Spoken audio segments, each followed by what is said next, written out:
Baseball tries something different to end its All-Star game. Reaction to that. Plus, North Dakota can brag it's a soccer state from now on. Hot Mike starts right now. Hot Mike with Dom Izzo. Really? Really, Dom? No. I like what Dom's doing. Okay. Dom Izzo. Jeez, come on, Dom. What do you think I am, a magician? Yeah, I'm fired up, Dom. What else could I say? Absolutely. It was great to get on the field, and then Dom came up to me, and I'm trying to walk away from me. I just wanted to enjoy myself out there. Hot Mike. Great job. There's got to be some kind of intelligent question about something. Izzo. Coach Dom Izzo, WDAY in Fargo, North Dakota. Can you give me a layup or something? Hot Mike. Presented by Northwestern Mutual. That program is second to none. On the networks of WDAY. You know, if it's not about sports, I find it very hard to concentrate. Here's Dom Izzo. Good Wednesday morning. Welcome to the Everybody's Upset About Something edition of Hot Mike on WDAY Extra. KSFL TV, good morning in Sioux Falls. KNBN, good morning out in Rapid City. And Inforum.com, good morning everybody on the internet. Happy Hump Day, everybody. We are on the back half of July. It starts today. Officially, football watch is on. Now the All-Star break is over. The game is done. We got football in our rearview mirror, or excuse me, right in our head of us. Baseball's in the rearview mirror for a lot of people, if it even was paying attention to that. Welcome to the show on a Wednesday. Lots to get to today. It's a big day around here. We have our annual summer cookout today, which is highly anticipated. There's trivia involved. It's a good time. The dilemma today, for yours truly, though, I have a dentist appointment right in the heart of when it goes on. And I did not know that when I scheduled. The dentist appointment was scheduled months ago. So now raises and this actually should be the poll question today, not what actually I posted. Because the adage is you don't eat anything before you go to the dentist, right? You don't want to make it even harder than what the job is supposed to be. And it's just a cleaning today checkup is what I have. It's nothing monumental. But I'm missing out on lunch if I don't eat. So that's the question. Do I say, well, screw it, I'm hungry, I need to eat? Or do I forego, because appointment's not till like 1:30 today. By the time it's 2:30, I mean, that's awfully late for lunch. So that's what you could eat then, but then you're messing up supper because we got T-ball again tonight. So we're battling here. I'll open that up. Feel free. Do I go ahead? Do I make it? Because my hygienist is great. I don't want her to get upset that, we're not having anything exotic today, but that's the dilemma. Do you eat before you go to the dentist? I guess, how early do you eat before? If I were to go right at noon, I think everything... Eric, what's the evening start? Noon? When do we start the proceedings today? Noon. That doesn't mean food is ready at noon, I guess. So if it was right at noon, then you'd have a window there. You'd have about an hour and 15, and you could brush your teeth again. I could do that, yes. And then go. That's the dilemma that we're facing today. Way better than the poll question we have. Because last night, the All-Star game was great drama. It took forever. There's no doubt. It ended in a way, I don't know if anybody knew the rules before the bottom of the ninth inning with 2 outs. Because Joe Davis, the Fox play-by-play broadcaster, does a great job, kind of like snuck it in. Because I'm watching, and I heard him say, and I was scrolling my phone, I was getting ready for the show today, and he said, well, there's no extra innings, we're going to have a swing-off. And I stopped, and I looked up, I'm like, what did he say? Because I don't know if anybody knew the rules. And out of it now, we've got a whole other debate that we can have this morning, which is maybe what baseball was intending to do. The game, though, itself last night was pretty darn good. We didn't have necessarily a pitcher's duel. We had runs scored last night. We had some good defensive plays. Had a little bit of everything from baseball's All-Star game in Atlanta. Paul Skeens was the starter for the National League. He did what he always does, blowing guys away, throwing 100 miles an hour, striking out Riley Green there from the Tigers. He had a, shall we say, effective opening inning. Got Aaron Judge to ground out. It was a 1-2-3 inning for Skeens in his one inning of work. Shohei Ohtani led things off against Tarek Skubal. But of course Ohtani does. He gets on base because that's all the guy does. Ketel Marte started things off for the National League representing the Diamondbacks. This hit down the right field line would score 2. Get the National League out to a 2-0 lead. That was the score for the middle innings of this game. Joe Ryan pitched the bottom of the 4th, and he was great. He has not pitched well in his career in Atlanta. Corey Provus talked to us about this on Friday's show, how much he joked about not trying to get one rocketed off him. He gets Kyle Tucker to strike out there. One inning of work, struck out 2. He was pretty darn good. So's this guy. The polar bear, Pete Alonso, batting with 2 on the bottom of the 6th. He did this last year in this same ballpark. Opposite field, 3-run home run, representing the New York Metropolitans, and gives the Mets, I should say, the National League, a 5-0 lead. Next batter up, Corbin Carroll, who represents the Diamondbacks.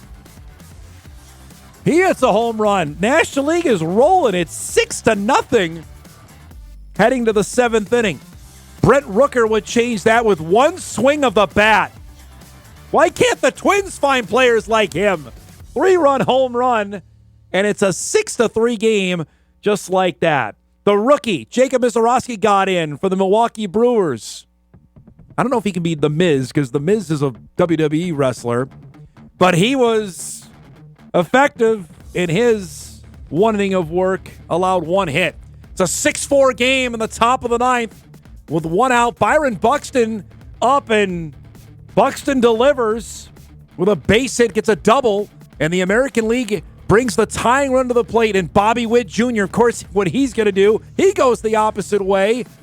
Buxton flies around to score. That makes it now a 6-5 game with 1 out. Edwin Diaz comes in, the closer for the Mets. This is an absolute fabulous play by Matt Olson at first base to rob Jazz Chisholm of a hit. Watch this again. That's an all-time pick at first base. Witt goes to third. So Stephen Kwan is the last hope for the American League. Hits a little dribbler, and that, of course, is going to allow Witt to score and tie the game at 6. And then we find out there's no extra innings. We're going to have a swing-off to determine who wins it. Kyle Schwarber bombs one here. You get 3 swings. Each team got to pick 3 guys. You get 3 swings. Schwarber hit 3 bombs on all 3 pitches that he swung at. That gave the National League now a 4-3 lead over the American League. He ends up being the MVP of the game as the National League wins the swing-off. The game officially ends in a tie, which I swore we were never going to see one of those again, but 2002 Milwaukee can now share 2025 with Atlanta with a tie. Pete Alonso, big night. Marte was good. Rooker was really good. All right, so let's peel this back for a second, because the inbox, I didn't even say anything. The amount of messages I got on this, I guess people were preemptive, ready to get on this for the show today, were not thrilled. Personally, as it played out, and we'll show you more of it here in a second, I thought actually it was a good idea. The problem I had, as I said out the top, I don't know if anybody knew it. People watch it at home, unless you're eagle eye on I don't remember anything coming out that baseball was going to do this.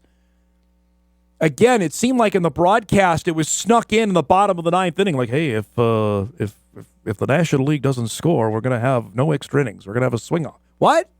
Like, that should have been probably once the American League tied it in the top of the ninth to let, or at least go when you went to the ninth inning, in the off chance the American League does tie it, or when it got to 6-5, throw up the graphic that maybe they did and I missed it. I don't know. But it certainly seemed like it snuck up on players in life. Tarek Skubal showered. He came back out. He was in, normal dress clothes. Ohtani was gone. There were guys left because they didn't know. So the rules of it, and we'll show you now what ended up happening in the swing off. So each team got 3 picks. The American League went with Rooker to start, and that was a good pick because he hit 2 bombs. Rooker or Rosarena and Aranda, if you could name the last 2 guys, you're a bigger baseball fan than I am. Aranda apparently plays for the Rays. The National League went with Stowers, Schwarber, and Pete Alonso, who didn't even need to swing because the National League had the lead. Now, I will say, concept-wise, this was fun. It took way too long. They interviewed, I know it was 1 question before every hitter, but we didn't get done till 10 after 11 Central Time last night. So now we're after midnight in the Eastern Time Zone, which everyone tells me rules the universe. That was too late. In terms of the players certainly were into it. So they bought in. I appreciate that. But the actual playing it out, I thought needed a little bit of streamlining on that because it took too long and it seemed like nobody knew what the heck was going on. I got a couple emails last night. How they decided the winner of this All-Star game was a bigger joke than Bud Selig with a tie game. See, that's too strong for me. I don't agree with that. Again, I thought it was the playing out for it was it took too long. Dom, I know you disagree with me, but if they're so concerned about every pitcher pitching and running out if the game goes into extra innings, why not just name more pitchers to the teams, 2 or 3? Play the game out. They're changing a game that isn't broken. It started with Selig, and Manfred is ruining it more. I'm sure Babe Ruth, Mickey Mantle, and Roger Maris and all the past All-Stars are turning over in their graves to see that a home run hitting contest now decides an All-Star game. I think that's a bit strong. I mean, it's an All-Star game. It's an exhibition. It's not Game 7 of the World Series. What I don't want is baseball to get crazy today if they get some positive feedback, and I'm sure they will, and say, hey, let's do this in the regular season. Because, no. It was already a bridge too far with the Ghost Runner in my mind. We don't need that to decide regular season games. Let's read a couple others here. The league has had such an issue with marketing itself, so many missed opportunities. Dom, seems like something the announcers should have mentioned before 1 out in the bottom of the ninth. Yeah, again, unless I missed it, and if I did, feel free to let me know.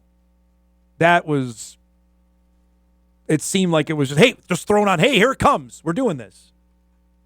I don't know. Hit me. What do you got? This is actually kind of funny. I remember them. Whoa! We got a camera?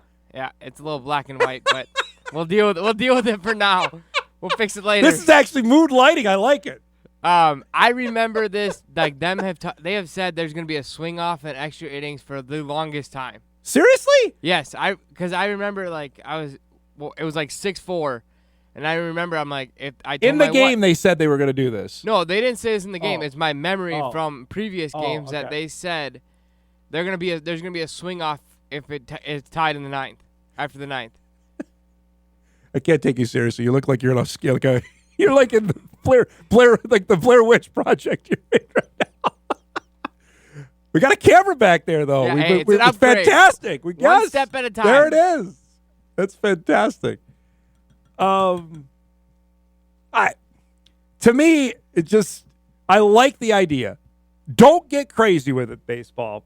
Poll question today is right off of that. What did you think of the ending of the All-Star game from last night? Did you love the swing off or play extra innings? part of me, like, I remember, was it 2008? They played, 13 innings, 15 innings at Yankee Stadium that year. And they finally got a walk-off sacrifice fly, which was fine. The game went, again, forever. I think in exhibition, you want to, let's get everybody out of here. I'm really interested today. Later today, the TV ratings will come out, and I'm interested to see if it peaked when that was happening. Because if it did, then you've got something. I'd be real interested to see, because it was late. I mean, the bottom of the ninth, it was 10:30, 10:45 when that was rolling. So that's late on the East Coast where more viewers live. I'll be interested to see later today how that comes out. We'll discuss that more as the show rolls on today. We have a packed show coming up for him. Excited about our program today. You saw him in the back. He's waiting in our green room. Drew Trafton will join us in just a few minutes. Snuck in yesterday. I told you there was going to be NFL uniform helmet news. Big one yesterday. We'll discuss that coming up. At 9:35, Jon Melendez will join us, the head coach of the now champion Dakota Fusion. If you've missed it over the last couple days, I know we mentioned it on the show each of the last 2 days. The Fusion were playing at the President's Cup United States Youth Soccer Tournament in Tampa. They were in the 15U division. They won the championship yesterday morning. They're on their way back from Tampa. John's going to join us, I believe, from the airport coming up at 9:35. At 10 o'clock, we'll welcome back to the show friend of the program, Alex Sumner from Fargo Youth Baseball will join us. Today's a big day here in town as the North Dakota Little League Championship game will be determined. The winner of that will go to the Midwest Regional in Indianapolis coming up in a couple weeks in, I believe, early August. Of course, remember a couple years ago, the team from Fargo made it to the Little League World Series, trying to do it again in 2025. We'll get the lowdown from Alex coming up about that at 10 o'clock. That and a heck of a lot more. I'm sure we got much more feedback coming on last night's All-Star game. Glad you're joining us. We're off and rolling. Hot Mike returns after this. You guys look good back there. There's Drew's coming up. We're back after this. The biggest Seahawks, Sounders, and Mariners fan in the FM area. It's time for Views with Drew. Out of the green room and into the big studio here. Hey, can I comment on? I've got a controversial take, like an opposite take to yours on the swing off. Oh, I thought you about the dentist thing. No. We got two really hot takes going right now. Go for it. I think they should implement the swing off. Really? For everything. Just everything. That's extra innings now. Like no extra innings. Just go with the swing off. It was, and I agree, super slow. Like they needed to do it a lot more efficiently. It took forever. Yeah. Yes. No interviews. Like I don't want to hear from the players like doing it. I want to know about it. One after. question. I don't know what you're getting out of it. Right. Yeah. Like but if you do like I'd be okay with that because I think baseball you need to do something. And it's dramatic. It's you don't get like you guarantee yourself a walk-off home run to end the game. Each basically. Team and the players were into it. That was the biggest thing. Yeah. The buy-in seemed to be from as you watch the guys' reaction after somebody hit a home run, they were jazzed. Well, it kind of reminds me of a shootout. Like and it's like in hockey and soccer, it's like nothing is more dramatic than the shootout, and you're guaranteeing yourself a dramatic finish no matter what. And it's like, can you imagine? I was just thinking, can you imagine like an ALCS, NLCS walk off? Like swing off, like sends your team to the World Series. Like the celebration would definitely be different. But I'm like, you know what? You don't have to do it, but like have that conversation. I think. Well, I'm sure have that conversation. I'm sure Manfred and his minions are going to have it today with the feedback that and people would hate it. There'd be like massive revolt to that for sure. There was massive revolt on the Ghost Runner. I don't like the Ghost Runner thing either. I'm just saying like the swing off. I'm like, that's in my that's interesting. All right, from the back. What's the peanut gallery have to say about this? I try to. We got to get a good name for him now since he's in black and white. What do you got? What do you got for him? What do they have to say back in 1958? Come on now. I think that like to Drew's point, the home run thing. No, don't do it. It'd be the dumbest thing in the world because extra innings adds that excitement. You're getting free baseball. For baseball fans. Yeah, that's for the baseball problem. fans. You got to bring in new fans, new blood. Are you turning in this? Are you gonna start turning the MLB into the Savannah Bananas? I think that's overblown. It's like just rules. Like they're made to be changed. They're made to be broken. They're made to be amended. And it's the 21st century now. Baseball has we've shortened the game. We definitely did all done these that. different things. It's so my attention span's gone. Hopper emailed me. This is pretty good for Eric. Blair Witch Bonnell. That's good. That's it. That's it. No. Done. Yeah, that's so good. No. That's so good. Can we put like a creepy music track underneath that? Maybe like.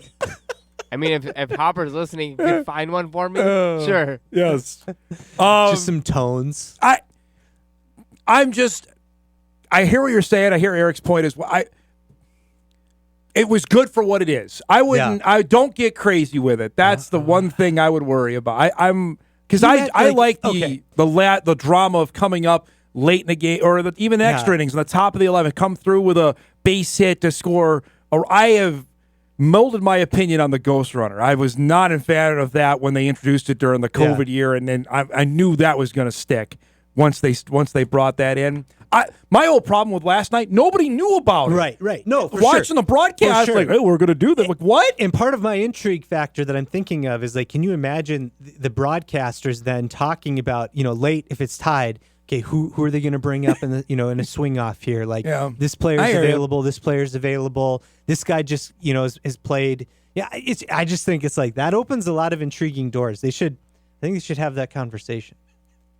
I'm getting a couple more emails, and we got to wait till later on that. I'm sure you do. But that's great, right? Yep. People are talking about baseball. Yep. Like that. We've complained about that for years. The time. So all the time. It's like, you know what? Make people talk about your sport. Yep. That's good. That's a good thing. I mentioned earlier in the week that this is the perfect week for NFL teams to drop uniform or helmet stuff. And we've seen it. The Saints had theirs last week with their I like that white helmet. That white helmet look. They've teased another uniform coming as well. Mm-hmm. The Chargers dropped one yesterday. And I don't know. Two, right? They dropped two. Well, it's like the big one, though. Yeah.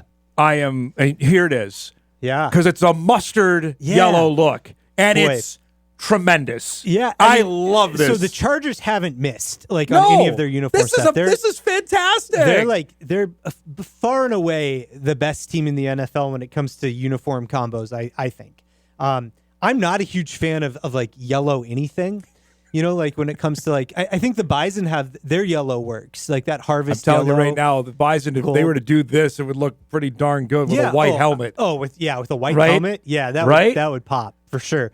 Polisic watches the show. Do it. You got Under Armour.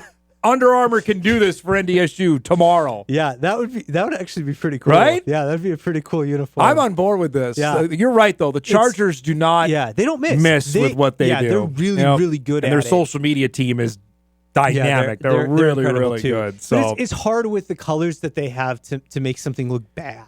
When you have powder blue is part of the mix automatically. Really good look. If the Richland Colts, because they have the same color combo, do this now. That would be fantastic. Yeah, that would stand out like nobody else. That yellow color, like if you start fading into like mustard, it's like that doesn't look great on a field. I don't think. So you got to be careful with it. But I disagree with you, but people know my I like feelings that on blue mustard look pants. too that they brought back, like the dark blue, So, like the 90s like Chargers look. I have asked Kyle Emanuel to give us one of his old jerseys. This is what he started with. He started when he with got that. when he drafted by the San Diego Chargers to donate that to the Hot Mic Studios. We're in negotiations on that. But that's classic as well because that. For our era, this is what we grew up with the Chargers. Yes, Natrone Means, Stan Humphries, of those Charger teams. Yeah, that's the San Diego Superchargers. Yes. That's go what Chargers. And that's a good look too. I mean, The Chargers it's so hard to mess that The up. Bucks announced yesterday. We had that on the show of what they're doing with Those the old school no-nos. the cream stick. Right. Like I mean that's right here, and they should do that. Yeah, that should be the regular jerseys now. Oh, for sure. I mean, like they kept those so clean looking. Yeah, and they gave fantastic. it, but they modified it so it works, in the modern NFL. But it looks so good. Yeah, it's really good. So the hot rumor on the street for my Seahawks are that they're bringing back the white throwbacks this year. Ooh, they've had the royal blue ones which are now for great. 2 seasons.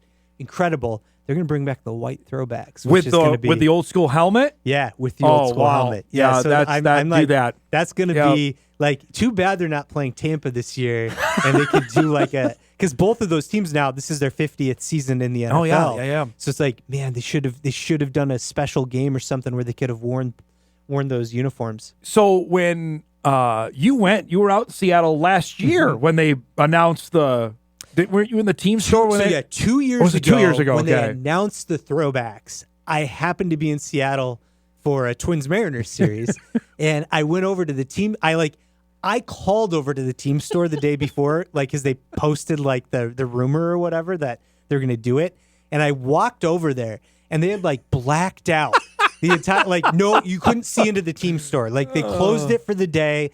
No one was. I'm like, something's happening. And so I called over them you guys doing an announcement or something? They're like, no, we're just going to open it up. We're going to have a couple special guests through the day. And I went in there and they did this whole floor to ceiling 1990s redo of the team store. Cool. They had big box TVs set up everywhere playing highlights, quote unquote, from the 90s Seahawks. Not many highlights there. Well, you got Dave Craig, you had Steve Largent, you had the Boz. It was more of an homage to the Kingdom that they did, which was kind of fun. And go back if you want to go down a YouTube wormhole, go watch that. Go watch football games in the Kingdom. Yeah. Go watch Bo Jackson in the Kingdom on Monday Night Football. That you want to go down on real AstroTurf where it's I'm just amazed people didn't break their arms every single game. All right, so we got a couple more coming here. If you're a uniform fan, UniWatch is the website to go to. It's fantastic. They used to be on ESPN.com. That guy got bought out. He launched his own site, and it's great. The Bills are going to unveil an alternate helmet on July 22nd. That's a week from yesterday. I don't know what that would be. Alternate helmet for the Bills because they have the old school white one now. Do you think it's the blue, bringing the blue If they back? do that or go back to the old red one with Phil Hansen, what we used to have here in the studio, I'd be on board with that if they do that. The Browns are unveiling an alternate helmet this week. I don't know what Cleveland could do. Because they've done a white one and they've done their... Oh, yeah, that's right. And they've done their, obviously, their orange helmet. Do the white helmet with the elf. That'd be on cool. the side. That'd be really cool. Right? Yeah, because they put that in midfield last year, so why not do that? Yeah, that'd be neat. What else we got here? We got the Bucks, the Saints, and they're going to have a new uniform that come out next week as well. The Steelers are also teasing something for a throwback that'll come out. Yeah. And we have these rivalries jerseys for the that's right. the South and the AFC. What's South Green Bay and the doing? West. NFC West. Oh, didn't they just do one?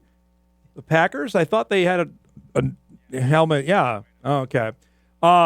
Email comes in for both of us, and we got to roll. Your guys' thoughts on the baseball teams going back to their jersey? I thought it was fantastic. You have to. Heck, do that. even the broadcast brought it up last night. That's the way an All-Star game should be. You should wear your road and homes. To me, that was growing up wow, I don't get to see the Angels often. That's Jim Edmonds who plays for the Angels. Yeah. And I understand the marketing behind that, and in the home run derby having the guys wear the AL, NL, whatever. That's fine. But you can wear them in the home run derby or in the warm ups. That's fine. That's fine. Which they did. Yeah, but it's just in the game, like the All-Star game, that's a great look when you have the guys guy wearing who their uniforms. The guy who played for, I don't even know, the guy for the Marlins was in the swing off last night. I don't know him. Yeah. Because Kyle Stowers, apparently.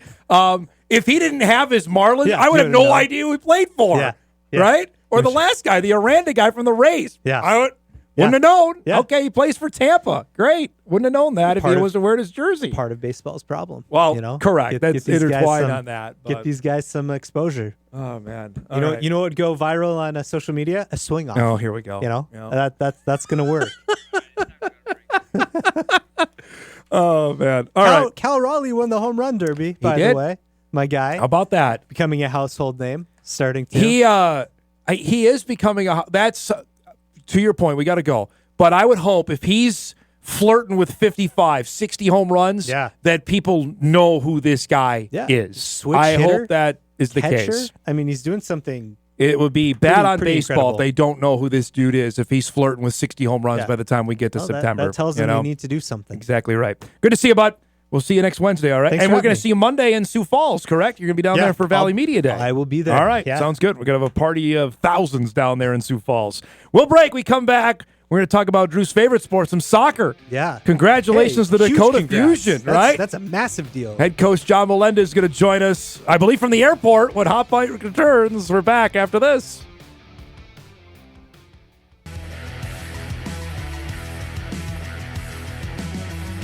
Welcome back, everybody. Hot Mic rolls on a busy Wednesday. We'll check in with Fargo Little League coming up here in our second hour. North Dakota Championship Day going on not too far from our studios. A ways from our studios, we talked about off the top of the show, we can brag North Dakota is a soccer state as well after what happened over the last week down in Tampa, Florida, where the Dakota Fusion 15U team won the U.S. Youth Soccer President's Cup Championship yesterday morning. We were following it down in Tampa. They won the championship match 3-0 over a team from Washington to claim the title. Head coach Jon Melendez joins us, a friend of the show who's coached soccer in the area forever, from the Tampa airport, joining us this morning, getting ready to come back home after what was a long week but a successful one. Coach, it's great to see you. Congratulations. Just tell me about the last 24 hours, winning this thing and what the reaction has been. Absolutely. No, I mean, the players were phenomenal. I mean, it's starting through the final, how they prepare, and then the celebration afterward, it was like, they were like the stars of the show. And I'm like, they should be like that. They put all the effort forward and how they handled themselves this week, professionalism on the field. And it was just phenomenal. And they made me do a TikTok. I guess it's really going way beyond what I understand, but I do it for them. They put all their heart and put North Dakota in the back. So, tell me about this tournament for people that are not soccer initiated. How big a deal this is, and what teams are coming from all over the country. Give us the lowdown of what the President's Cup is. Yeah, absolutely. So, President's Cup is a tournament that it has multiple regions. Has the Midwest, the Far West, the South, and the East. So teams from there, you have to go to a regional tournament. From that regional tournament, you have to qualify, either become the champion or the finalist. We came as a finalist, and as a finalist, we got a ticket punched to the national state where the old conference bring their finals and champion. And we were lucky enough to play all 4 champions and show them what North Dakota soccer is all about. So. What about this team was special? Why did you think we got, when you got to, or you qualified for Tampa, that, hey, we can go there? And I know you said in the newspaper a couple days ago, we want to play as long as we can. What sold you about this team that you guys could go and do this? Absolutely. It's the process, the training that they do in the training ground, the commitment level of the player, the hard work, the resiliency that they have is amazing. And not only we have players not only from Fargo and Moorhead, but we have players from Grand Forks, we have players from Jamestown that bring their style of playing to us, and we all learn from each other to create a great product to show the state, the national state, that North Dakota has the level of players in our state that they can compete at any level. How long have this team played together? Like, how long did you get them? Was this a all-star group, or how long have you had the chance to get them together? No. Not at all. This has been a 2-year process. Wow. So we started 2 years ago with the idea. It was a conversation between a few parents, the Hodneys, the Giannopolis, and then we're like, what happened if we get it together? We get it together. And I know Dakota Fusion, they always play at the highest level, and they gave us the opportunity to show the girls their talent at the highest level, and that's what we wanted to do. And they put the work on the training ground, and it's shown on the field. You mentioned a 2-year process. This is not a short-term deal. So describe having the payoff like this. This has got to be a sweet, sweet deal for you personally. Absolutely. Not for me personally, for them, just to see that if you put the right training ground, the right mentality, you will definitely be successful as long as you're able to compete. That's the only thing we ask. For me personally, see them grow as a team through the years, going down to Kansas, go down to Omaha, go down to Minneapolis, go down to even here in Fargo, playing in Grand Forks, playing, taking them everywhere and just saying, hey, we can do it. We can play at this level. This is the level of soccer we go. It's satisfying, not only for us, for the club, and for them as well. Jon, what's the commitment that you ask of a player? Like, how often are you practicing games? Can you describe the level of commitment it takes to be a player on this team?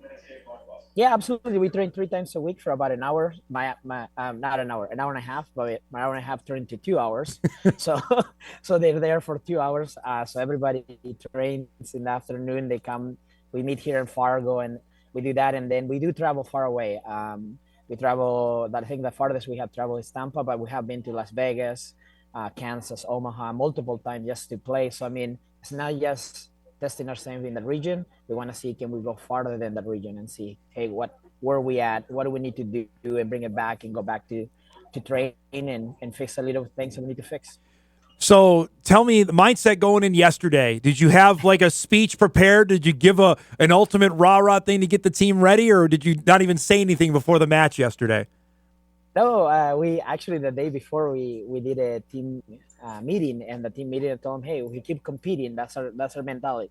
Let's keep competing, and we'll compete in equal success. And however success is measured for us is as long as we know that we did our best, that's the best thing. But the day of the match, the girls asked me, so coach, what's the scouting report? Because we had a little bit of notice on the other games. We have people watching, and I told them I have nothing.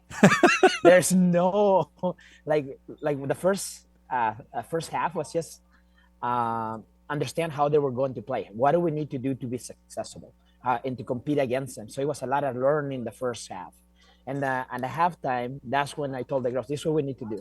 This, if you really wanted to win this, and I know you can, this is what you need to do. And within the first 5 minutes, it was on.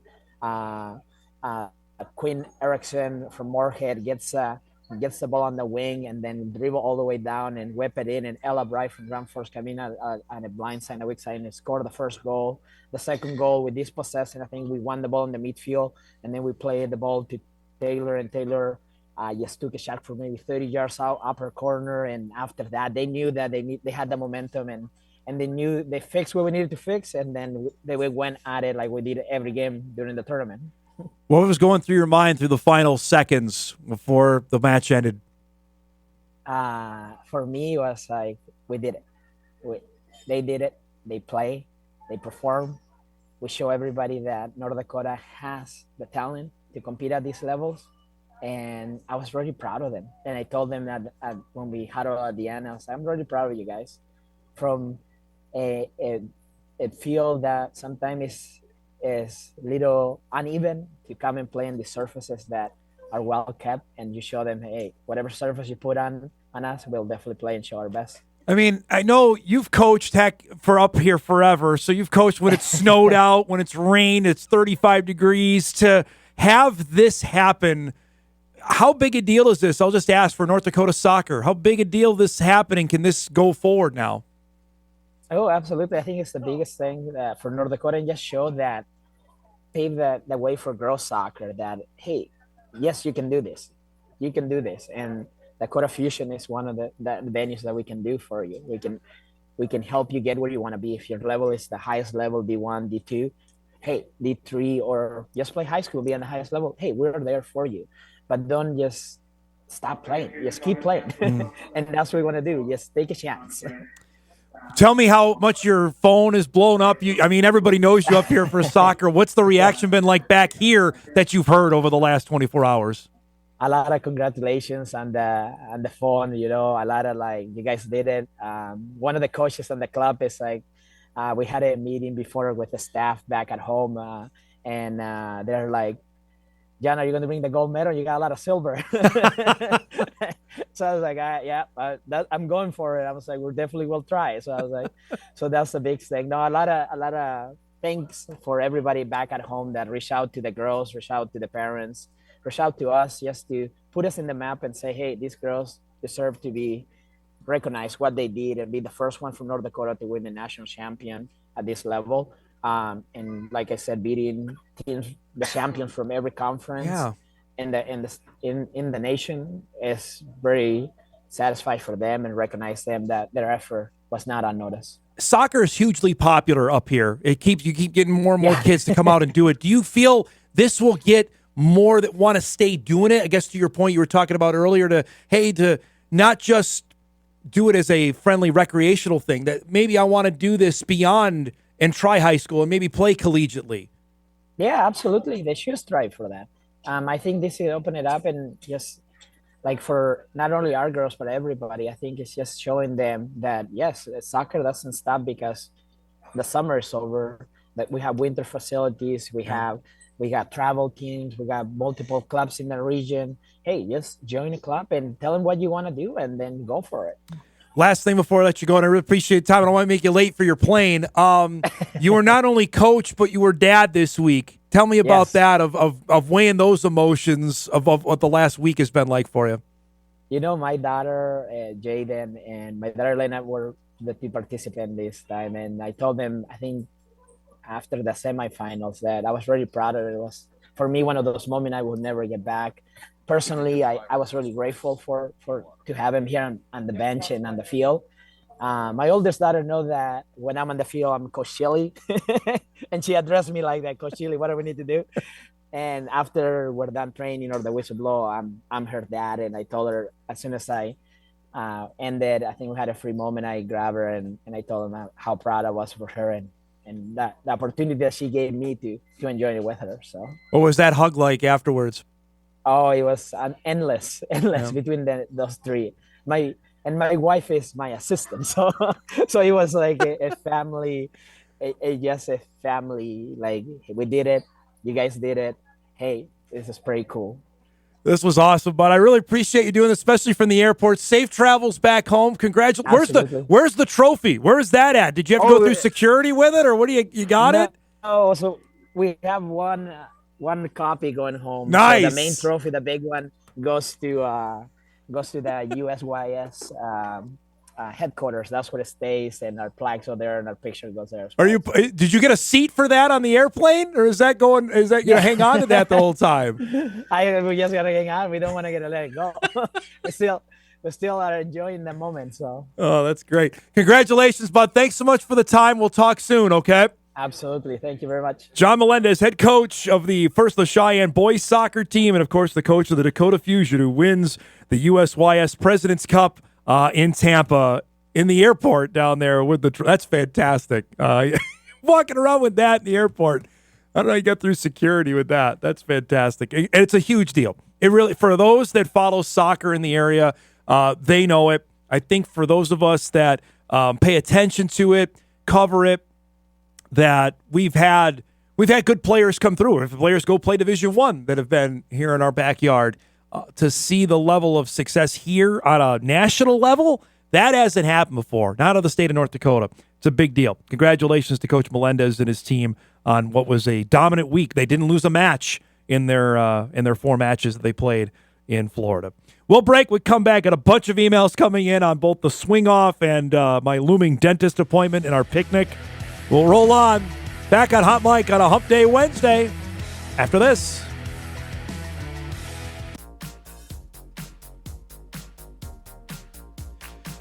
All right, wrapping up our first hour. Our thanks to Jon Melendez for joining us there from the airport in Tampa, getting ready to head home after what was a dynamite week for the Dakota Fusion and winning.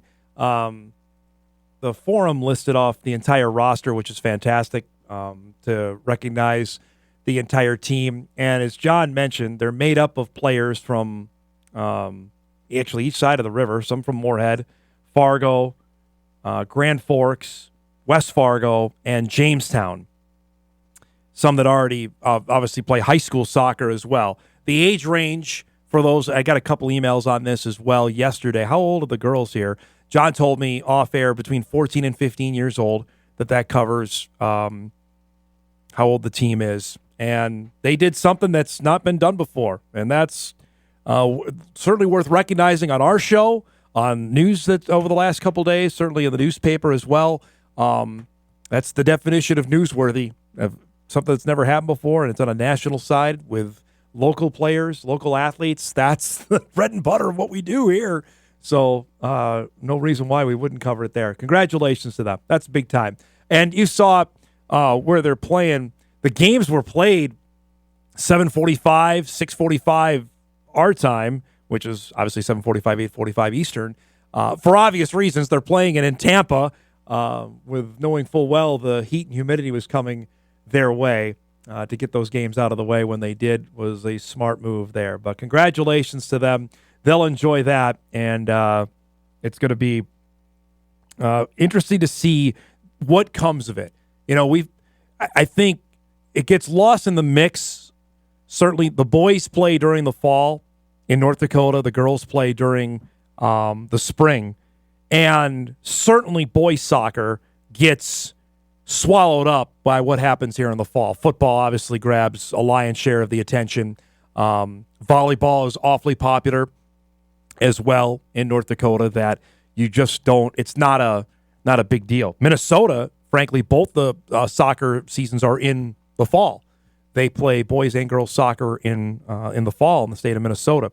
When you get to the girls soccer season, and I talked with Coach Melendez about this, that typically, there was one year I remember we had such bad weather that I think they didn't start the soccer season till the middle of May.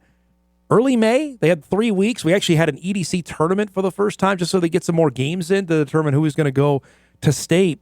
That they've run into that more often than not. It's not just reserved for baseball, softball, and track in the spring months that get their season shortened, but it just doesn't get the amount of attention that other sports do. Whether that's right, wrong, or indifferent, you can debate that, but something like this can maybe change the course of that, depending on what kind of players keep coming through. If this is something that becomes on a regular basis, then it's not just a flash in the pan. Then look out for what this sport can be around here. And it could be another one taken off. We've seen it. Baseball's blown up. Volleyball's been hugely popular. Soccer may be right around the corner, especially at the youth levels. We'll break. Speaking of the youth levels, big day today for North Dakota Little League. They're crowning a champion to go to the Midwest Regional. We'll visit about that with Alex Sumner when we start hour 2 on this Wednesday morning. We're back after this. This is Hot Mike. Hot Mike. On the networks of WDAY. Here's Dom Izzo. Welcome back, everybody. Hour 2 on this Hump Day Wednesday, right at rock and roll. We have reached the middle part of the week, which we've got FCS Media Days happening. Later today, the United Athletic Conference, the UAC, will have its. I think the Big South and Ohio Valley have theirs. That's relevant to us because North Dakota State is playing 2 teams out of that league this year, out of the OVC in Southeast Missouri State. That's the home opener for the Bison. Before that, it's Tennessee State, the game down in Nashville. Their preseason teams and players to watch are out. We'll dive into that coming up later on in the show. I mentioned big day for North Dakota Little League Baseball. Later today, they're going to crown a state champion to send off to the Midwest Regional. That's the road to Williamsport. Really begins later today over at Brunsdale Park in South Fargo. And a friend of the show, Alex Sumner, joins us. Of course, runs Fargo Youth Baseball. We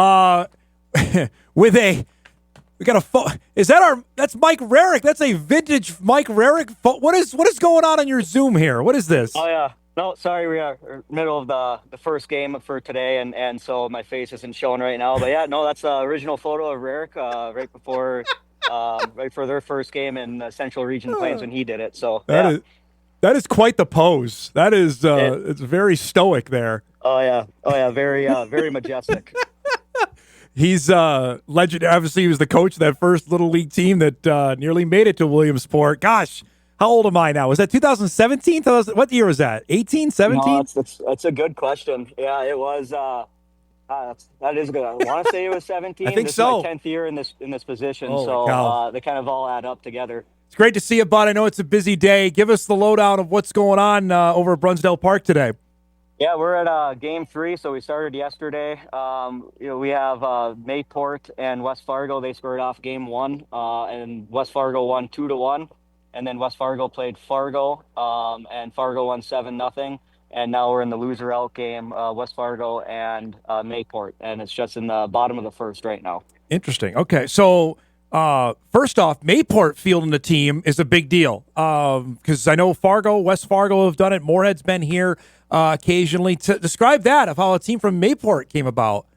Yeah, no, it's great. So Ben Gates, their head coach, he reached out. He's from the East Coast, and it sounds like he was like one game away from going to the World Series himself as a 12-year-old. And so when he came to the Mayville area, he really believes in Little League and wanted to start it. So they joined about 2 months ago, and we got them chartered, got their boundary map set up, and yeah, now they're in and they compete. They're a good team. So it's fun to watch. I got to ask, it's been 2 years, which is crazy again to say that, since the team that made it to Williamsport. How much has that changed the Fargo youth baseball, changed what you guys have been doing over the last couple of years? It's there's been a lot of success over the last couple of years with the program and teams winning and getting to the regional. I think it increases the hype, and we're getting more kids coming out for the sport, and they have just something to play for, and it's really nice to see, and they're all excited, and it's kind of formed like a fun little culture with the Little League group. I mean, there's kids, old players that did the Little League route that they're here watching the games, cheering on, and they're in high school now, and so it's a lot of fun to kind of see everybody come together that way. Those are the nice byproducts you probably never intend on when you started doing this. What other things have happened like that? Like, boy, we never counted on this happening when we started doing it a decade ago. Right. I mean, we set a goal right when we started chartering Little League, and it was reached. Now our next goal is, okay, well, let's get there again and win a game. Yep. and compete a little bit more, and it's just fun kind of seeing where these players are at now. And it's not even just baseball. I mean, obviously we have Drew Rarick. He's doing good things at the D1 level. Cole Hage wasn't a Little League guy, but he was in the program, and he's doing really good things. And then you kind of switch over to other sports, like Andrew O'Neill commits to University of North Dakota in hockey. Sam Larillo was in our program early on, and now he just got drafted. So like you see all these players grow up in multi-sports, and it's fun to see now, and it's you keep in contact with them, and they stop in and say hi every now and then, and it's a lot of fun. The fact too, Alex, that you have younger brothers or younger siblings participating that did this 5-6 years ago, that it's a cyclical thing, right? That it keeps going. It is, and I look back like Donnie Bryant's here when he coached, and his kids were in there, and they turned into practice coaches when you're allowed to have those in Little League, and so they hopped on the bus, they went with the group, and that's when Matty Bryant was playing, and you see those guys, and it's just like you said, it's just fun seeing like the camaraderie between all the past teams and past players and their investment into the program. I know you sent me a couple years ago. You went out to Williamsport. You got to see it. Now to have the team be there. I mean, what for you is ahead? I mean, the attic's rocking. You've got an indoor facility. What's the future look like? What are you looking for?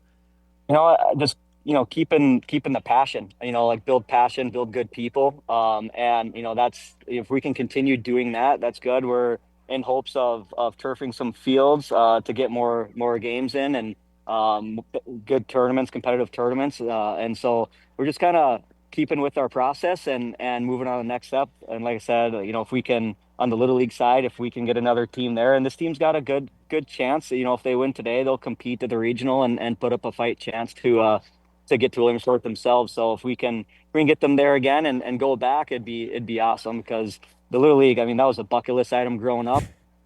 And then you get there, and it's just something different when, players in your program are there and see them work hard to, and be successful. It's a lot of fun. So you sent me scroll back, a text you sent me last August on state tournament winners last year. It went West Fargo, Fargo, Fargo, West Fargo, West Fargo, Fargo, West Fargo, Fargo, West Fargo, West Fargo, West Fargo.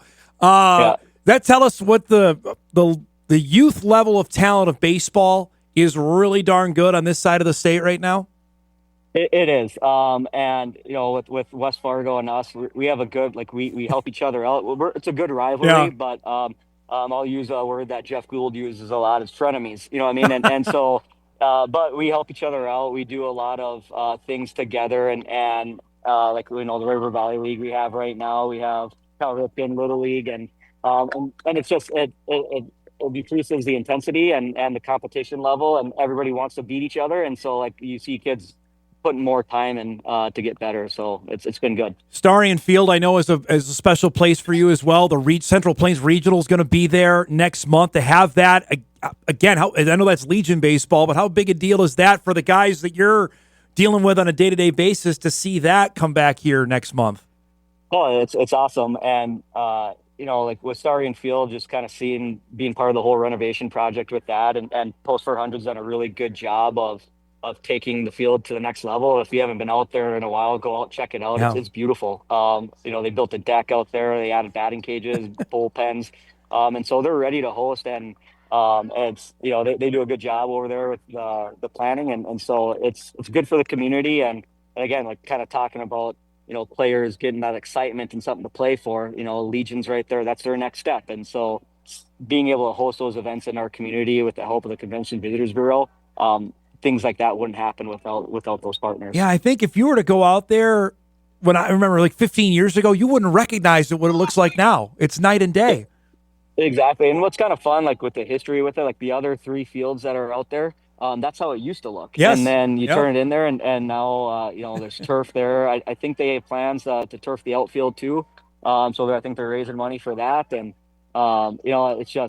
it's good to see Fargo on the map for when it comes to baseball. And we're starting to make some noise, and it's awesome. All right. Controversial of what happened last night. Hey, did you stay up to the end of the game last night?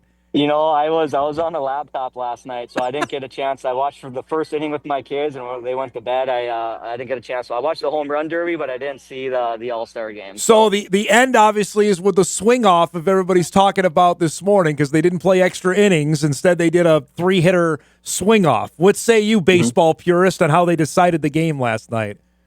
I am a purist. I'm old school. I'd rather see like the California rule go into effect first, personally. But I get it. Like they're trying to make it more fun for the fans and get the ratings up and so we'll see. I haven't read all the comments or anything like that, but I think change is okay. And so let's try it out. If it doesn't work, it doesn't work. Move on to the next thing. But I think a lot of people did enjoy it, and so. We'll see where it goes from there. Give us for people that don't know, what's the California baseball rule?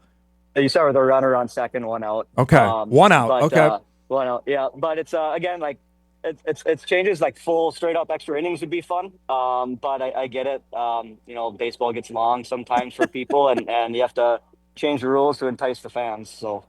So today the what you have going on here. Describe the kids feel pressure. No one's at stake. The Fargo team won yesterday, so if they win today, they know they're going on. Do they know that? Is that something that's present in their mind?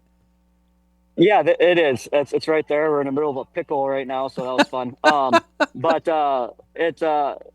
mean, obviously it's in the back of their minds. I think Hans and Kalbrenner, Grandy, they've done a good job of preparing the Fargo kids, anyways, and to always look ahead and not dwell on past mistakes or anything like that. So they're in a good spot that way. And I think they're once they get to the regional, I think that's when it'll start to kick in, when they start getting the fundraising aspect of it, if they move on that far. So the amount of support that came a couple years ago, what struck you on that? Because it seemed, and you and I were texting, and I remember telling you, if one team makes it, it's going to be a big deal here. What stood out from that a couple years ago that still sticks with you? Honestly, that's the community support. When the team went to Williams for it, and it'll always stick with my heart of what Kyle Newman did. He's from Jamestown, or he lived in Jamestown, but he was a big fan, and what he did from a fundraising standpoint before he passed away. That's probably the most memorable thing out of it. And then all the people that backed him up on it. And so, the community support behind it. And honestly, you see a parent after the end of the game. And I remember Leandra, Blaze's mom at that time, she gave him a huge hug and just said how proud she was of him. And it's like, that's what it's about. Yeah. It was just a cool moment for those families. And it's just kind of warms your heart a little bit. The fact that I remember doing this, the parents take off, especially the team that goes to the Indianapolis, they're taking 2-3 weeks off of work. Something went to Indianapolis or went to Williamsport, they're taking a month off. That's a large commitment from parents of whoever makes this. No, absolutely, and that kind of goes back to the community support. It's like you like the opportunity for parents, like their workplace allowed them to take that time off and go experience that with their kids. Like, I mean, that's a donation in itself, right? And so it's just really cool to see people come together like that for youth sports. What's the under/over on hot dogs eaten over there today? What do you got it at? Oh, we'll probably say it's a decent crowd. We'll see what the championship game brings, but we're gonna go 40. Okay. We're on 40 today. All right. Yep. It's National Hot Dog Day. I don't know if you knew that, but I just found this out earlier today. So, Maybe that'll be our tiebreaker. Instead of a swing off, we'll do a hot dog eating contest. Now that we can get behind over there. Yeah. I know you're a busy man, bud. Thanks so much for the time. Congrats on another dynamite year. We'll talk soon, okay? Awesome. Thanks, Don, for having us. Good to see you, bud. Alex Sumner from Fargo Youth Baseball, Fargo Area Sports, president over there. And again, first game going on right now between Mayport and West Fargo. Winner of that will play the Fargo team coming up at noon over at Brunsdale Park, not far from us here in downtown Fargo. And if Fargo wins that game, they'll move on to the Midwest Regional. If whoever wins this first game beats Fargo, we got a winner-take-all game that'll come up tomorrow. And we followed that. I'll be honest with you, we first started doing it on the news.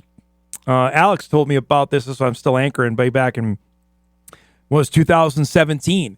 And this is before North Dakota had its own sanctioned tournament. And that year, you saw the photo of Mike Rarick on his Zoom, the Fargo team had to beat the North Dakota and South Dakota champions face one another. And the winner of that went to the regional in Indianapolis. And that was a huge deal. The team from North Dakota won. They beat a team either, I think, from Rapid or Sioux Falls. I can't remember way back then. But that was a big story. And I remember finding out, hey, all the regional games then, they were starting to air them on ESPN 3 at the time, now ESPN Plus. And so we're going to cover this. You know, we did a story on them before they left for Indianapolis. And I said, okay, I understand the fallout from this because there's going to be other teams, Cal Ripken teams or Babe Ruth teams that say, well, wait a minute. Why aren't we getting on the news? We're doing some great stuff. And I remember telling my boss, the news director, that, okay, we're going to get heat from this, but this is the only one, and this is going to seem like a shot. This is the only tournament that ends up on national TV. The Little League World Series people watch every year without a dog in the fight, without any interest. People will still flip it on. It's that big a deal. And this is the road to get there. For the first time, there's a Fargo team that has a chance to go to Williamsport, and they came up a game short that year. They lost in the regional final. That's when we found out the Little League rules stink in terms of double. It's not really truly double elimination when you get to the final, because Fargo was unbeaten that year and then lost in the title game, and there wasn't a winner-take-all game. That was it, because they made it for television. The team, I think, from Iowa ended up going that year. But that was the genesis of, at least for us covering it, I think for people interested in it, that, wow, we got a team that was that close to making it, that this is something we should follow, pay attention to. And the amount of players that came through, I mean, that following year, that team that nearly made Williamsport, they didn't lose a game. They won their championship the following year out in Massachusetts. Those guys have gone on and playing Division I sports all over the place, whether it be football, basketball, and baseball. They were loaded with athletes. The Meyer twins were part of that. Just fantastic, fantastic team. And it's continued now. Here we are in 2025. They've had one team go to Williamsport, and they are eager to get back and do some more damage. And we remember it was just 2 years ago, that team that made it there, they were a ton of fun. Heck, we sent our guy Matt Henson was out there for 3 or 4 days. That's a bucket list thing for a sports fan like myself. That Williamsport, absolutely. Sign me up for that. It's a big deal, and we're looking forward to seeing what happens this summer. It's one of those annual things. We get to this time of the year, now you've got that. You got the Central Plains Regional happening. We've had teams go to the Legion World Series, it seems like repeatedly over the last 5 to 6 years, that becomes part of our annual things we cover once we get to this part of the summer. It's good stuff. And congrats to the guys over at Fargo Youth Baseball. They did amazing things here over the last decade. And we'll keep you posted on who wins, who's going to the regional in a couple weeks. That begins August 1st in Indianapolis. The North Dakota winner will face the champion from the state of Minnesota to start that bracket coming up on August 1. We're overdue for a break. We'll get caught up here. We got a bunch of emails. We are guest-free the rest of the way, which seems fitting considering the hot-button issues we've hit here today on the show. Back on Hot Mic right after this. All right, welcome back, everybody. I have welcomed the Hornet's Nest here on the debate. If you missed the start of the show, I threw it out there because we have our annual company picnic get-together happening later this afternoon, roughly after the show wraps up, which is fun. We do it every year. It's fantastic, and looks like weather's going to be dynamite for it, which is great. But this was months ago. I scheduled dentist appointment for today at 1:30, right smack dab in the middle of our deal. Now, we're not expected to be there the entire time. Some of us actually have work to do around here, some more than others. And the dilemma now is the deal starts at noon, anticipating food probably ready by 12:15, right? Roughly. And I've thrown out there now, do I eat and then go to the dentist, which, you're not supposed to eat before. At least that was what I was always taught. Maybe that's different now, that you're not supposed to eat before you go. Or do I wait? Because by the time I get back, I don't know what food's going to be left. It's going to take at least an hour. I mean, I guess I could grab something and store it. I got a whole other story about leaving food in the company refrigerator because that's no good, because I got lunch stolen from me once. Not over that. That happened 15 years ago here when I was still anchoring the weekends. Or I could do that, I guess. Plenty of emails come in. This from a family member of our program, so I will take this one to heart. In capital letters, eat! Exclamation point, exclamation point, exclamation point. Brush your teeth or chew some gum. Don't miss out on company food. That's hard to ignore. Considering I'm starving by the time we get done with the program, that is leader in the clubhouse here. Let's do a couple other emails on this because they were pretty good. Dom, it's called floss. Well, yes, I already know I'm going to get reprimanded from my hygienist on that later. Don't want to make her angry. Another email. Yes, eat. Brush before your appointment. If you don't want to eat beforehand, then schedule your appointment in the morning. Well, ideally, yes, but I can't because we're doing the show. Got to be here 9 to 11 every morning. Actually, it's 8. We get here early. We just don't show up and do the show, although some think that. Ideally, that would have been better. Maybe don't eat. Those hygienists are picky people. Literally. I just don't want to. We don't want to incur the wrath there of that. Like, I brush every day. I brush twice a day. I'm teaching that my son, who's getting ready to lose his front teeth any minute, which is going to be great. He's not going. It's going to freak him out, but it'll be great because one of them is loose. But that is, and I'm sure. Eric? Do we know what's on the menu? I'm assuming the usual. We mean hot dogs, burgers, that kind of stuff. What do we got? What's on the menu today? Do we know? I believe it's burgers, brats, chips. Oh, see, this is pop, water, all presented by the 4 bosses. Oh, really? Yeah. Stacey. Hey, you're in color now. Yeah, we fixed it. Hopper sent in some creepy music too for if I want to go black and white. Do you have it? Yeah. Oh, you got to play that then. Wow, you'd have your own intro music. You know how creepy this That's is? fantastic. Music? It's like Halloween. I think people upstairs have too much time on their hands. You know what?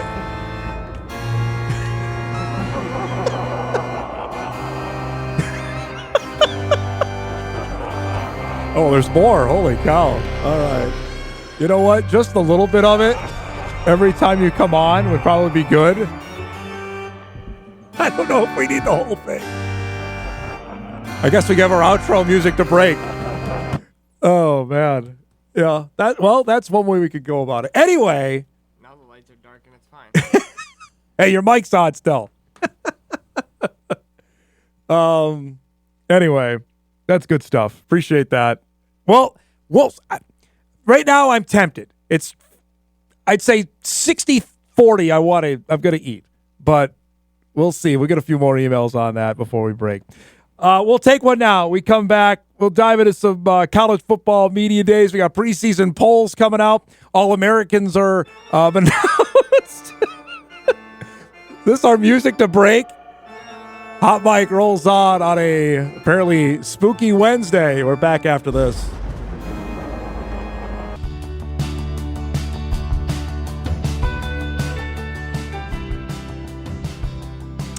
Welcome back, everybody. Wednesday morning show rolls on. A couple other items I wanted to get to today as we're guest-free the rest of the way here. The other hot topic out of the All-Star game down in Atlanta, and may pick up some more steam going forward. Well, first off, I think for those of us that love the sport, we're heading for I think a pretty impressive work stoppage next year. The union has already made it known. This seems like 1994 all over again, about no salary cap or anything close to that. We've been down this road before. We had a lockout a handful of years ago that we lost the first, spring training. I mean, the season was delayed for starting into like a couple weeks into April, and we didn't lose any game. We still played the full 162, but it was delayed. You just, with these two sides and the fact that we lost the World Series in 1994, you're always cognizant of that. At least I am in the back of my mind as a baseball fan. But then they throw out a story like they did this week on the future of the game, with obviously the Olympics coming to Los Angeles for the summer of 2028, for 4 years from now. And one of the headlines, Washington Post picked up on it, and many other outlets ran with it yesterday. The Major League Baseball is in talks to allow some of the game's biggest stars like Ohtani and Bryce Harper to play in the 2028 Summer Olympics in Los Angeles, which, we were talking about briefly yesterday about how making, all-star games better or making them more, TV friendly or getting more interest in it. Well, here's a way to do it. ESPN article says Baseball Commissioner Rob Manfred and Players Union head Tony Clark say plans are moving ahead to explore the possibility of using major leaguers in the 2028 Los Angeles Olympics, a tournament that could be played on an extended all-star break. Major League Baseball met with L.A. organizers Monday in Atlanta ahead of the All-Star game, and Manfred said the Olympic officials were meeting with the Major League Baseball Players Association. They can't agree on anything, but they're going to agree on this. The World Baseball Softball Confederation said Monday the baseball tournament will be played July 15th through the 20th at Dodger Stadium. Major League Baseball is considering whether it can interrupt its 2028 season to allow major leaguers to participate, which could necessitate changes to the sport's national television contracts. Manfred said they put out a schedule. They tell you it's not going to move. We'll see whether there's any movement on that. It is possible to take it, to play the All-Star game in its normal spot, have a single break that would be longer, obviously, but still play 162 games without bleeding into the middle of November. That is possible, okay? It will require significant accommodations, but it's possible. I would tell you that if whatever they got to do, do it. That would be fantastic.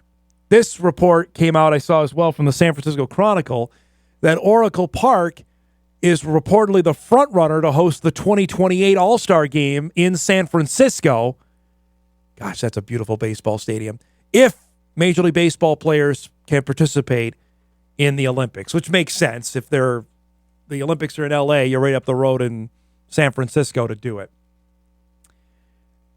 I would tell you, in a time when everybody wants in the Olympics in 28, we already know flag football's there. The NFL is going to allow its players to participate, right? So, and we already know the NBA is certainly sending its best players. They're going to be in the basketball tournament. So you're going to sit here, baseball, right, in the midst of your season, and the Olympics are in the United States. And baseball, which was out of the Paris Games, right? They brought it back for the Tokyo Olympics in 2021. You're going to sit there and be on the sideline and not participate? You're going to do that? Really? I mean, it makes too much sense for this to not happen. It really does. I would hope not. I would hope that they somehow make this a thing, because even if it's, whatever, it said 15th to the 20th, right? So 5 days, 6 days. Imagine if we get a Japan-U.S. final like we had at the World Baseball Classic a couple years ago. You don't think NBC would want that in prime time at Dodger Stadium? At Dodger Stadium, with Ohtani playing at his own ballpark? Come on. That makes too much sense. I just, to me, baseball needs to get out of its own way in a lot of deals. This is one that's a layup, Eric, I think. I don't know what you think. That, to me, seems like this is too easy to not do. Well, if they want to play the full 162, couldn't they always maybe move, like cancel a week of spring training and start the season maybe just a week earlier to give them that, like, yep. And then give them a full 2 weeks to be done, like for the All-Star break. So then you get the All-Star break or / the Olympics. Yep. And then you could get your, like, you'd build in a bye week then. Yeah, I think right. And maybe you have to play some double headers some days. Could. I mean, it's not that hard. I mean, but baseball also needs to move all these, like, beginning games in March, not at Target Field, not at Wrigley. They need to go down south. Play it at Miller Park I've complained or wherever. About that forever. Yep. I agree with you there. Play them in Florida. You got 2 indoor parks in Florida. Well, you had 1. I think Tampa's coming back to have an indoor stadium. Texas has a roof. Houston has a roof. Arizona has a roof. Toronto has a roof. Just do it. That makes sense. I don't know how the owners would feel about slashing a week of, I don't know how much revenue they get out of spring training games, but that you could do that. I know, or start earlier. You could start earlier in February if you wanted, but by 28, I assume we're going to have the NFL going to 18 games, so the Super Bowl is going to be right in the middle when spring training likely is going or starting. So I don't know if they care about that. Well, if it holds, the Super Bowl would be like when pitchers and catchers are first reporting. Right. So correct. Big deal. Well, like, you're not on TV. I mean, you can still enjoy the time with your family. Unless you wanted to start earlier, and just for this 1 year. If you wanted to do that, I guess you could. But there are accommodations. You could do it and not be the end of the world. I think for both parties, obviously the Players Association wants to go. It's certainly they're not outward on anything. They're never in support of it. They're always saying no. They're always, no, we're not doing this, which is fine. Tony Clark is the head of the union I have issues with, but that's my own personal deal there because I think he's too hard-headed on some things. They're all out because, so the players want in. It's like the NHL. The NHL have been out of the Olympics for how many years? The NHL hasn't gone since Russia, I want to say. The last 2, they definitely have not gone, 18 and 22. They're all on board. They're going to the Olympics in February when they're in Italy. The players initiated that, much like the baseball players are behind this. That's why, in my mind, that's going to happen. They'll figure out. Everybody will get their money. Obviously, injuries is the thing you worry about the most, but it makes, again, too much sense for it to happen. Email comes in. Dom, if you saw this, the Mountain West Conference is also having its media days, I believe in Vegas. We were out there last year when They were there along with the Big 12. Mount West Commissioner Gloria Navarez, we've talked plenty about her on this program, says the league is still on pause for adding any more schools. They might look back after the next TV deal is done, but not a priority right now. We need the wah-wah music for that. I can't say I'm surprised, but I mean the next TV deal is not for a bit here. They just got their new television contract, which goes into effect next season, July 1 of 2026, when the Mountain West schools leave for the Pac-12 and the Mountain West brings in Northern Illinois and UTEP and Grand Canyon's coming in now. UC Davis is coming in for basketball, as we know. That shouldn't surprise anybody. Says the league is still on pause for adding any more schools. Might look back after the next TV deal is done, but not a priority right now. You take that for what it's worth. I mean, I think all of us have been resigned since Northern Illinois was invited that was probably what it was going to be the end of it in terms of expansion. I don't foresee that changing in a big-time way. I mean, granted, there could be some schools that still move out of – if you're leaving the American to go to the Pac-12, that's – I don't think that's a great move either. The Mountain West, just for those know, that Boise State, Colorado State, Fresno, San Diego State, Utah State are leaving for the Pac-12, all right? So the Mountain West that you know now is going to be completely different next year. Northern Illinois, UC Davis, and Grand Canyon are joining. NIU is the only one that's is only for football. Davis is not bringing its football team, at least not yet, and Grand Canyon doesn't play football. Hawaii is becoming a full member, and that's the deal. Air Force, Nevada, New Mexico, San Jose State, UNLV, Wyoming. UTEP is coming, as we know as well. We made plenty of jokes about UTEP's expense coming in to complete out the football league. But the commissioner is saying, again, this is what the presidents want, and the commissioner is just the mouthpiece on that, is that they're not looking for any more members, which is disappointing if you're a proponent of wanting North Dakota State, South Dakota State to get to the FBS level, but not surprising. I think everything is that it's where we're at, I think, is where we're going forward. The last move came this week with Louisiana Tech bolting Conference USA and going to the Sun Belt. I think you saw Conference USA said we're going to stick at 10. And granted, all that can change, and we've seen it at a moment's notice, literally with the snap of the fingers. But it would be surprising if anybody is going anywhere. That just seems to me like where we're going to be at going forward. So, FCS it is, and that means getting ready for a new season and preparing for that. But the hopes of FBS, if they weren't dashed completely, I think with last fall when Northern Illinois got it, I think that should ring for people that are clinging to it. Say, okay, that might be it, at least for now. I think we have to put in always the caveat for now or as of now.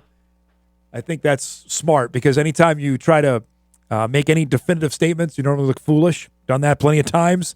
At least that's how it's looking right now. Not promising. We'll take our final break. We come back. We'll wrap things up. Get you ready for, I would say, a quiet Sports Wednesday. We've reached that part of the calendar. We'll wrap up Hot Mic on WDAY Extra and WDAY Plus right after this.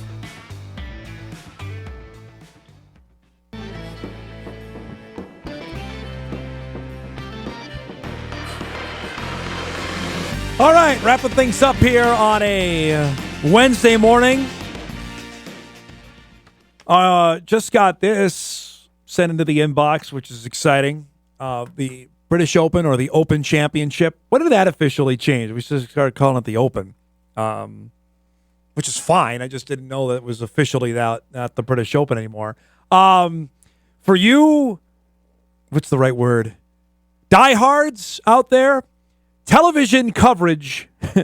This again, the Masters misses on this. I love it, but we don't see every golfer play every hole. Open, you can do that. If you're up at 12:30 this morning, 12:30 now Thursday morning, stay up. You can watch the first ball hit on Peacock. And if you don't have Peacock, that's fine. You can get up at 3 a.m. on USA and watch the opening round of the Open Championship. Our guy Tom Hoagie tees off tomorrow morning at about 5 o'clock Central Time. So he'll be well under his round when we hit the air tomorrow for Hot Mike. So we'll keep you updated on that. But I will give them credit on the way that they televise it, because that, you're an absolute diehard. If you stay, and I did this a few years ago. I think it was the post-COVID Open Championships of 2021, because they didn't do it in 2020. So in 2021, just looking to have the golf back on in the middle of the night, I definitely stayed up for it, and not sure if it was worth it or not, but it was fun to have it on. Much like the Olympics when they were in Tokyo, having sports on in the middle of the night is good stuff. Couple other things didn't get time to get into. The Wolves won again in Summer League yesterday, 89-73 over Detroit. Terrence Shannon Jr. is like a varsity player playing against JV guys right now. And it was pointed out, I think, yesterday on social media, it's like he's outaged himself there because he's 25, playing against 20-year-olds. He had 24 points in 28 minutes, 5 rebounds, 3 assists. He's just been dominant. Dillingham was pretty good yesterday as well. He had 16. Leonard Miller scored 20. Zakarski only had 2 points. Beranger did not do much. He had 3 points in 21 minutes. 6 rebounds, 2 blocks. The Wolves are 3-0 in Summer League play, getting ready for their next game, which is we'll feature in What to Watch here in just a moment. But that's been pleasantly surprising there to see. Also, email came in that the NBA transactions are funny to me. We already knew Julius Randle, that deal came through, 2 weeks ago? Officially now, the Timberwolves re-sign Julius Randle. Yesterday I got the news they officially re-signed Naz Reid, even though those NBA is so weird on how it deals with its official trades and contracts that it's 2 weeks after the fact of what goes down.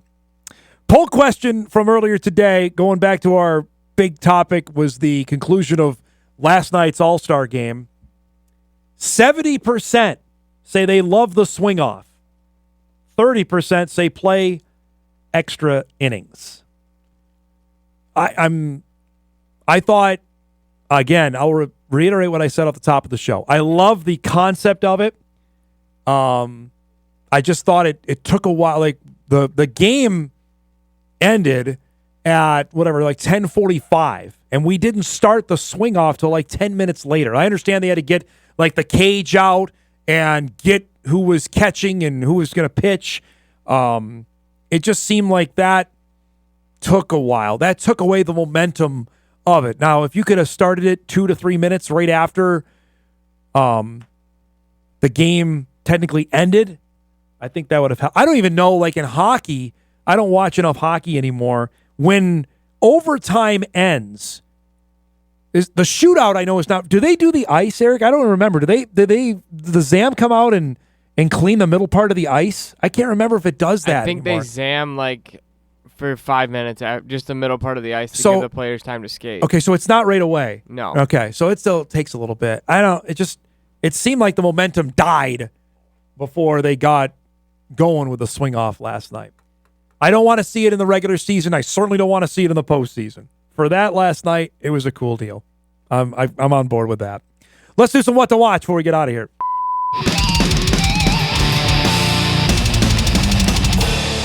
What to Watch is brought to us by Northwestern Mutual. We appreciate their sponsorship of our show each and every day. All right, we got some Lynx hoops coming up at noon. A matinee at Target Center today on FanDuel Sports North. There's their final game before the All-Star break. They take on the Phoenix Mercury, a team that they lost to last week when they played out in a matinee against the Mercury. 19-4 Best record going in the WNBA. Second best is Phoenix. The Mercury are 15-6. Somehow the Lynx are a 10-point favorite in this one today. The Liberty sit a half game back at 14-6. That's at noon. Suns and Wolves coming up from Las Vegas, 4 o'clock on NBA TV for that one as they try to go to 4-0. And the Euro Women's Soccer Championship continues today. The Italians play Norway. Wallivan's team is going down, 2 o'clock today on Fox. Our thanks to Alex Sumner, to Jon Melendez, and Drew Trafton. If you missed any of the show, you can podcast it later today at Inforum.com. You can watch a full replay on WDAY+. Thanks so much for watching, everybody. I think I'm going to go have a burger. We'll see everybody back here tomorrow. Thanks for watching.